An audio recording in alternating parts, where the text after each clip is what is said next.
The morning sun cast long shadows across the marble floors of Sterling Capital's 47th floor as Marcus Johnson pushed his cleaning cart through the executive corridor.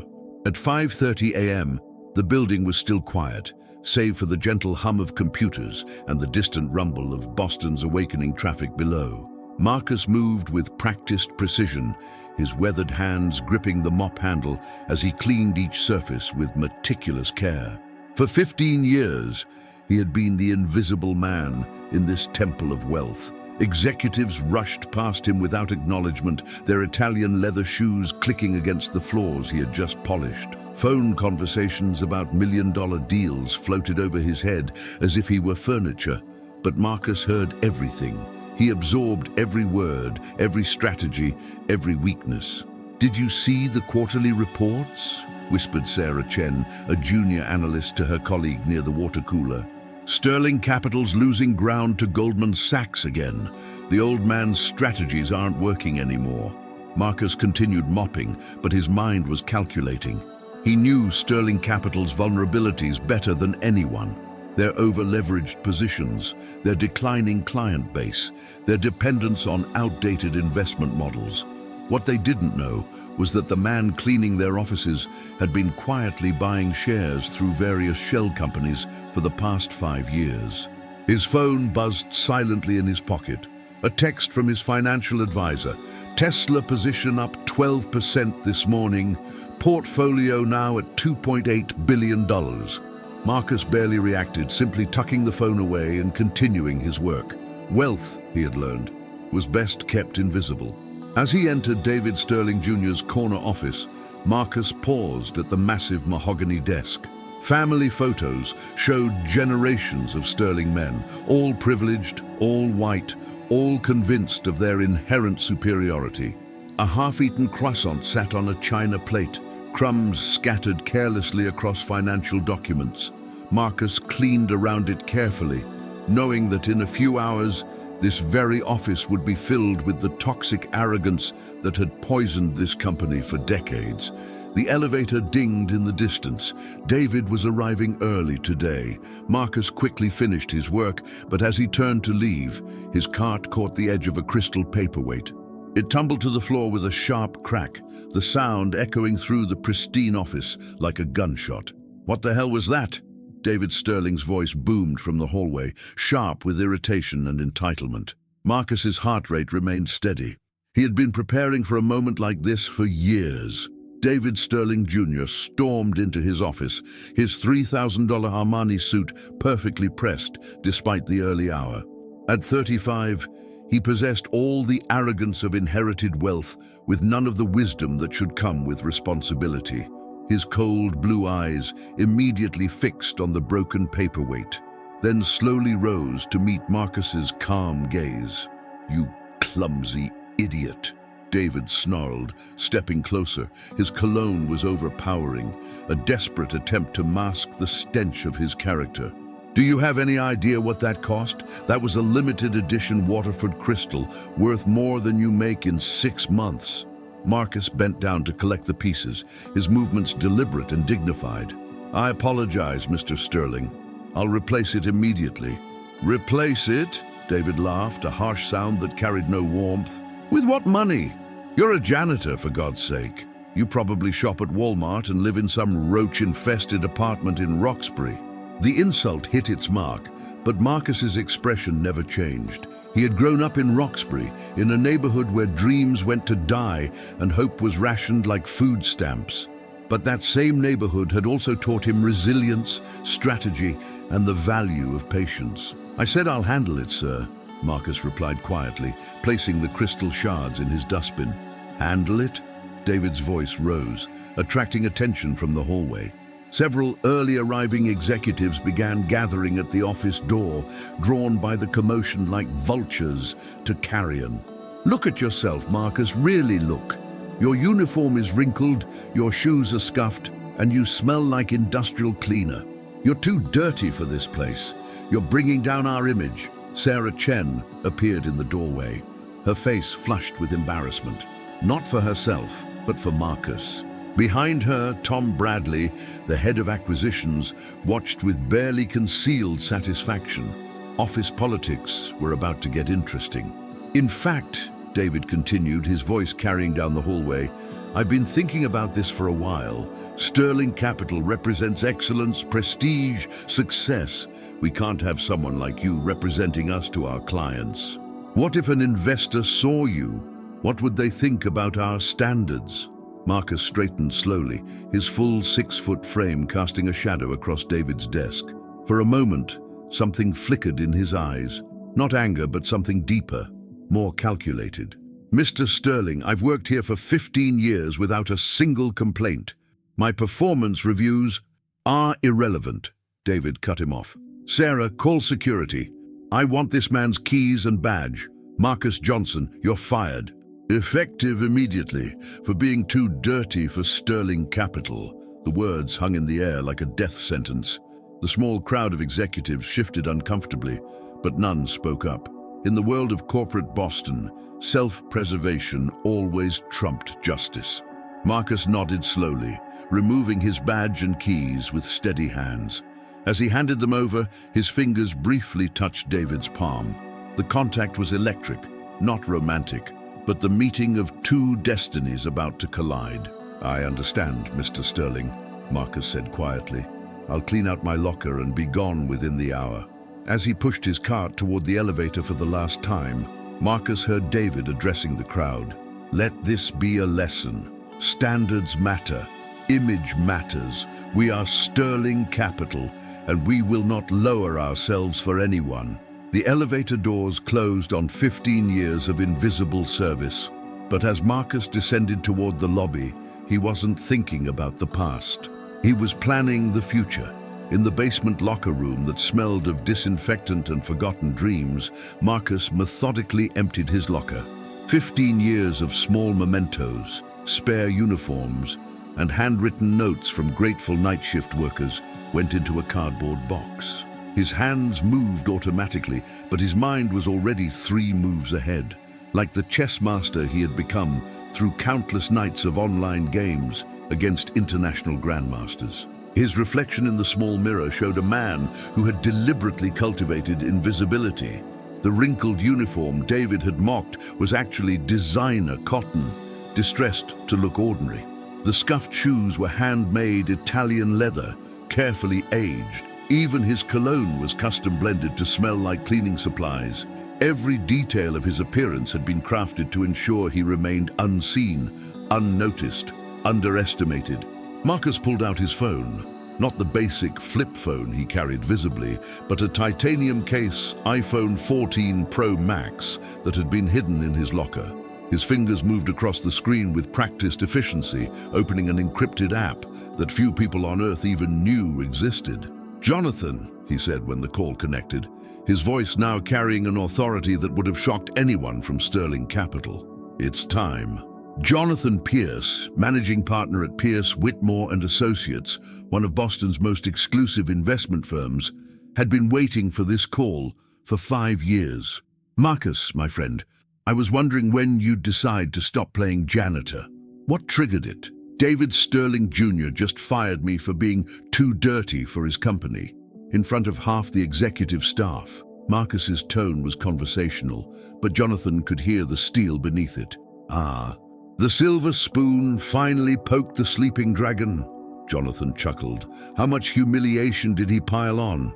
Enough. Marcus sat down on the wooden bench, his posture shifting from the hunched shoulders of a service worker to the straight spine of a boardroom predator.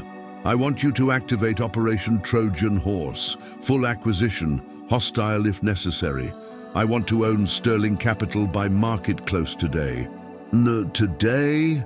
Even Jonathan, who had orchestrated billion-dollar deals before breakfast, sounded surprised.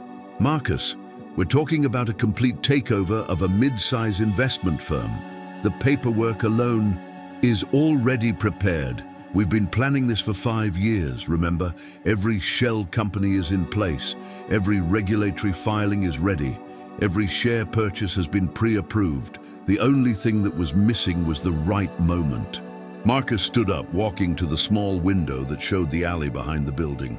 David Sterling Jr. just gave it to me. Jonathan's fingers were already flying across his keyboard. I'm looking at our holdings now.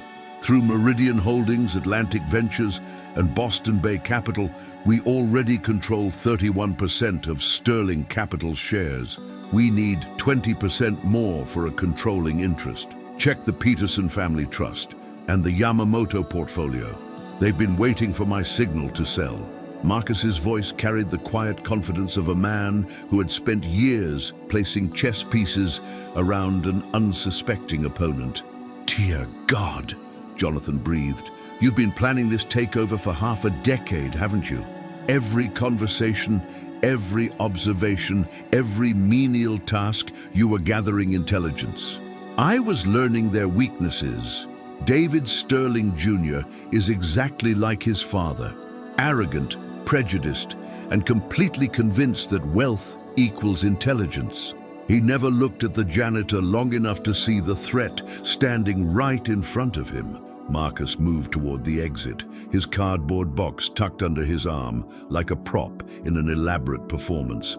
How long do we need? Give me 4 hours.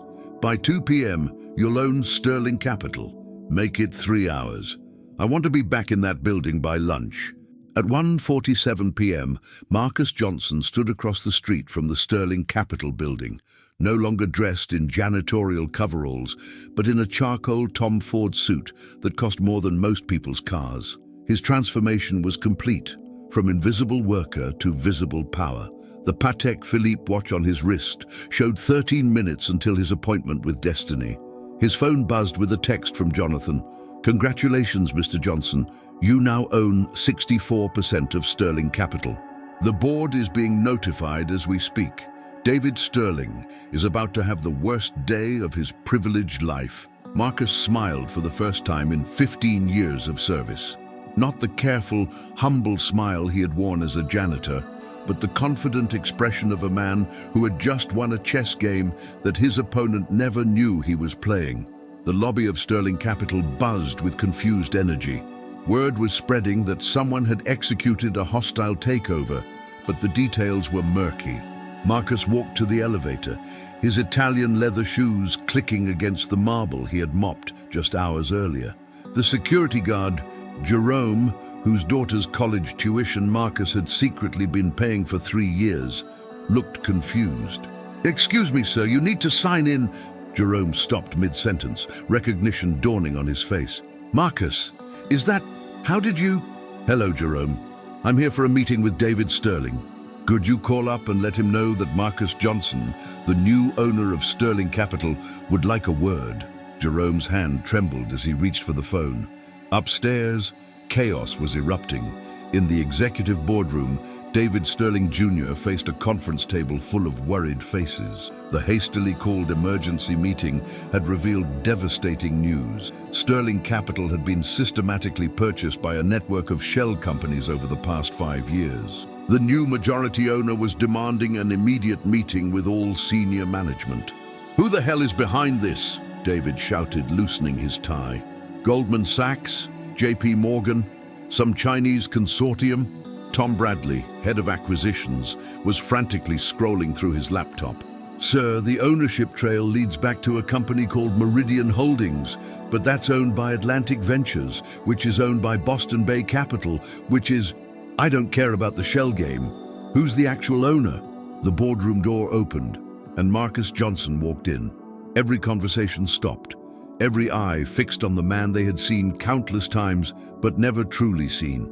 Sarah Chen's hand flew to her mouth in shock. Tom Bradley's laptop slid forgotten to the floor. David Sterling Jr. stood frozen, his face cycling through confusion, recognition, and finally horrified understanding. "Good afternoon, everyone," Marcus said calmly, taking the seat at the head of the table, David's seat. "I believe we have some business to discuss." "This is impossible," David whispered. "You're a janitor. You clean toilets. You live in some ghetto apartment. Actually, I live in a penthouse on Beacon Hill. The same building where your family used to live before your grandfather lost it in the 1987 market crash." Marcus opened his briefcase. Not a janitor's toolkit, but a leather portfolio containing the future of everyone in that room. I bought it back from the bank 15 years ago, around the same time I started working here. The silence was deafening. Sarah Chen found her voice first. You've been pretending to be a janitor for 15 years. I wasn't pretending anything. I was working as a janitor while building a financial empire. The best education in business isn't Harvard or Wharton. It's listening to overconfident executives discuss their strategies while they assume the help is deaf, dumb, and invisible. Marcus stood up, walking to the window that overlooked Boston Harbor. Every conversation you thought I couldn't understand, every weakness you revealed while I cleaned around you, every arrogant assumption you made about who I was and what I was capable of, it all led to this moment. The silence in the boardroom stretched like a taut wire, ready to snap. David Sterling Jr. stared at Marcus as if seeing a ghost, his privileged world crumbling with each passing second. The other executives sat frozen, their minds struggling to process the impossible reality. The janitor they had ignored for 15 years now owned their company. Marcus returned to his seat at the head of the table, his movements deliberate and controlled. He opened his portfolio and removed a stack of documents, placing them precisely in front of him like weapons on a battlefield. Let me explain what's about to happen, Marcus began, his voice carrying the quiet authority of absolute power. Sterling Capital is now under new management, my management. The hostile takeover was completed at 1:43 p.m. today, making me the majority owner of 64% of this company's shares. David's face flushed red. This is insane. You can't just... There are regulations, procedures, board approvals, all of which were followed to the letter. My legal team at Pierce, Whitmore and Associates made sure of that. Would you like to see the SEC filings? They're quite thorough. Marcus slid a document across the table. Every purchase was legal. Every shell company was properly registered. Every regulatory requirement was met. I've been preparing for this acquisition for 5 years. Sarah Chen leaned forward, her analytical mind finally catching up with events. The efficiency reports you used to leave on desks anonymously, those weren't suggestions from a janitor, were they? Those were strategic assessments from someone who understood our business better than we did. Marcus nodded approvingly. Very good, Sarah. You always were the smartest analyst in this building. Yes, I was trying to help Sterling Capital succeed. Despite what you might think, I didn't want to destroy this company. I wanted to save it. Tom Bradley found his voice. Save it! You've just executed a hostile takeover because Sterling Capital has been dying a slow death under incompetent leadership. Marcus's gaze fixed on David. Your father built something remarkable, but you've been systematically destroying it with your arrogance, your prejudice, and your complete inability to adapt to changing markets. Marcus stood and walked to the whiteboard, grabbing a marker. With practiced efficiency, he began writing figures and projections that made the room collectively gasp. In the past 3 years, Sterling Capital has lost 23% of its client base, seen a 31% decline in returns, and watched its reputation sink, while competitors like Goldman Sachs and Morgan Stanley dominated the market. The numbers appeared on the board like an autopsy report. Your father's company is worth approximately $400 million less than it was when you took over. David's hands were shaking now. You don't understand the pressures, the market conditions. I understand them better than anyone in this room.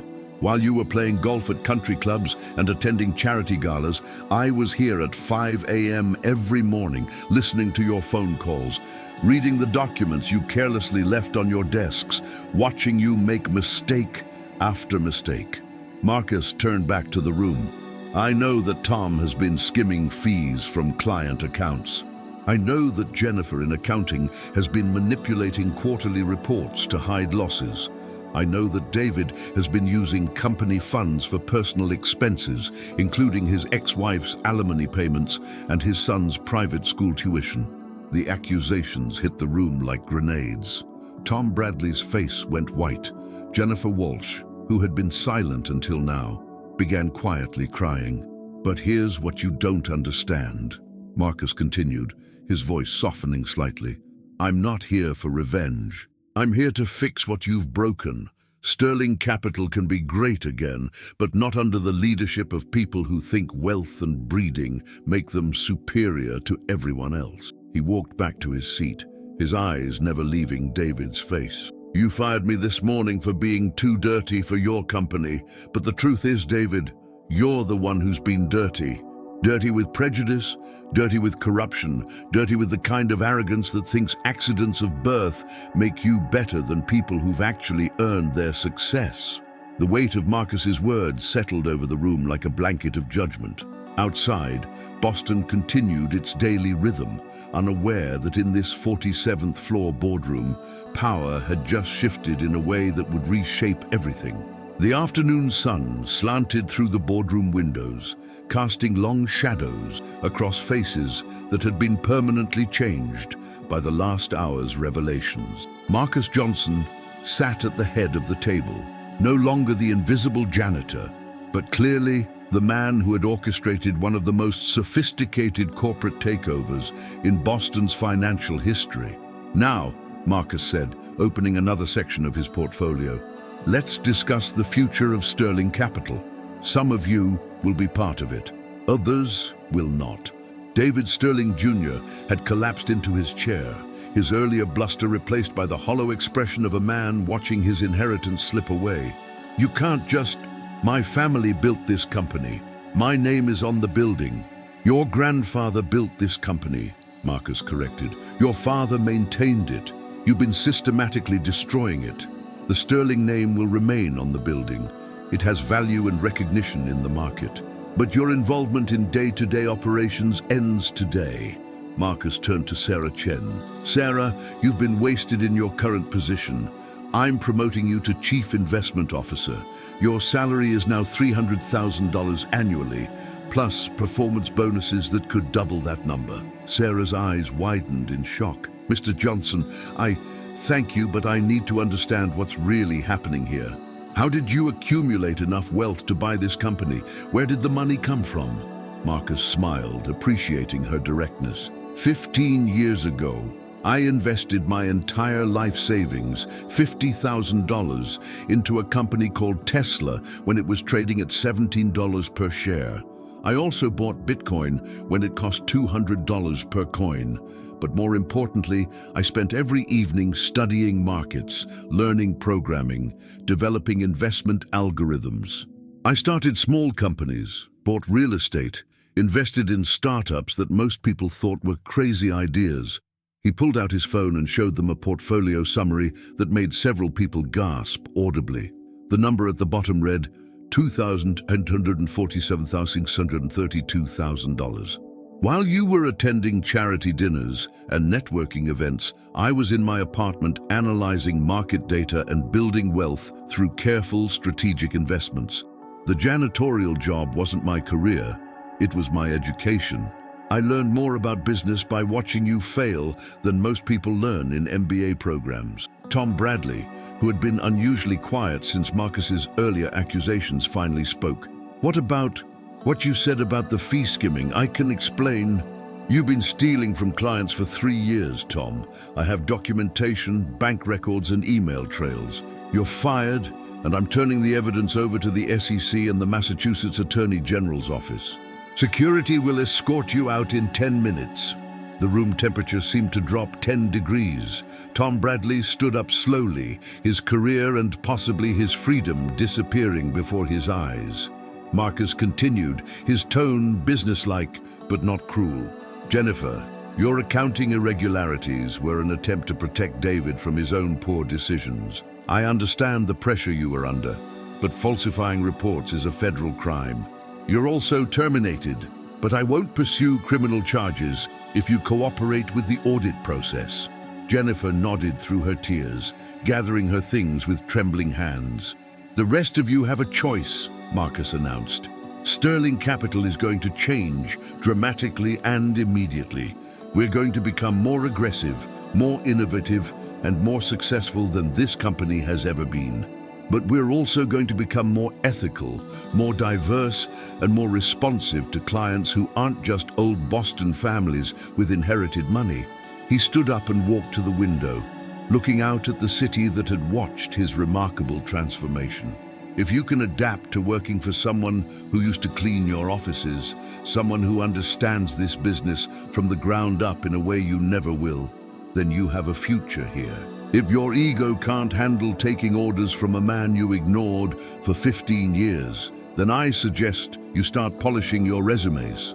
The boardroom was quiet except for the distant hum of traffic and the quiet sobbing of Jennifer Walsh as she packed her belongings. Marcus turned back to the room. "David, I want you to stay." Everyone looked up in surprise. David's expression shifted from despair to confused hope. "You're going to work for me now. Not as an executive, not as a decision maker, but as someone who learns what it means to build something from the bottom up.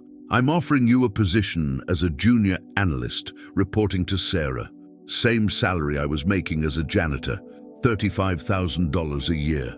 The offer hung in the air like a challenge, a test, an opportunity for redemption wrapped in absolute humiliation. 6 months later, Sterling Capital had transformed into something unrecognizable from its former self. The marble floors still gleamed, but now they reflected a diverse workforce that looked more like Boston itself than the exclusive club it had once been. The financial results spoke even louder than the cultural changes. Client returns were up 40%, new accounts were being opened at record pace, and the company's reputation had shifted from stagnant old money to innovative new power. Marcus Johnson stood in what had once been David Sterling Jr. His corner office, now his own, reviewing the morning reports. Through his window, he could see the harbor where his ancestors had first arrived in America as enslaved people, never imagining that their descendant would one day own one of the city's most prestigious financial firms. A knock on his door interrupted his thoughts. "Come in." David Sterling Jr. entered, carrying a stack of market analysis reports. The transformation was remarkable. Gone was the arrogant executive in expensive suits, replaced by a man who had learned humility through 6 months of grunt work and honest labor. His clothes were modest, but clean. His posture respectful, but not servile. "Mr. Johnson, the quarterly portfolio analyses are ready for your review.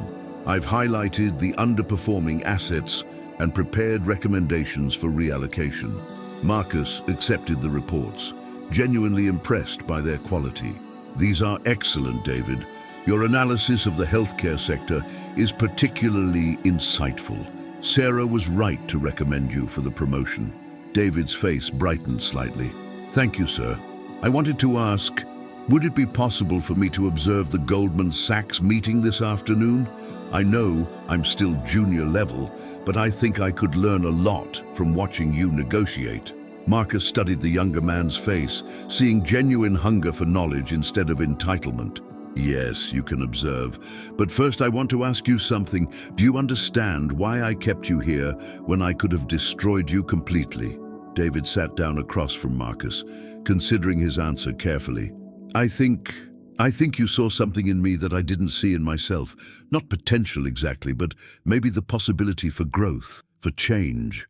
"Partly correct. But there's more to it." Marcus leaned back in his chair. "Your family name opens doors that mine never could, even with all my wealth. There are still country clubs, charity boards, and old money networks that will always see me as an outsider. But you were born into those circles. If I can teach you to see business the way I do, to value people for their contributions rather than their bloodlines, then together we can build something more powerful than either of us could achieve alone." David nodded slowly. "A partnership, not based on inherited privilege, but on earned respect." "Exactly," Marcus smiled. "The janitor and the trust fund kid working together to prove that success should be measured by results, not by the circumstances of your birth." That afternoon, as Marcus prepared for the Goldman Sachs meeting that would likely result in Sterling Capital's biggest client acquisition in company history, he reflected on the journey that had brought him to this moment. 15 years of invisibility had taught him that the most powerful position is often the one where you're underestimated, where people reveal their true selves because they don't think anyone important is watching. His phone buzzed with a text from Jerome, the security guard, whose daughter was now thriving in her senior year at Harvard. Saw the Boston Globe article about Sterling Capital's record profits. Proud to know you, Mr. Johnson. Marcus smiled, remembering the day he had been escorted out of this same building by security, carrying his cardboard box of personal items. Now, he owned the building, had transformed its culture, and was proving every day that success belongs to those who work for it, regardless of where they start. The Goldman Sachs executives would arrive in an hour, expecting to negotiate with just another Boston investment firm. Instead, they would meet a man who had spent 15 years learning their weaknesses while they never bothered to learn his strengths. As he straightened his tie and prepared for the meeting that would cement Sterling Capital's position as a major player in American finance, Marcus Johnson allowed himself a moment of satisfaction. The janitor had become the owner. The invisible man had become impossible to ignore.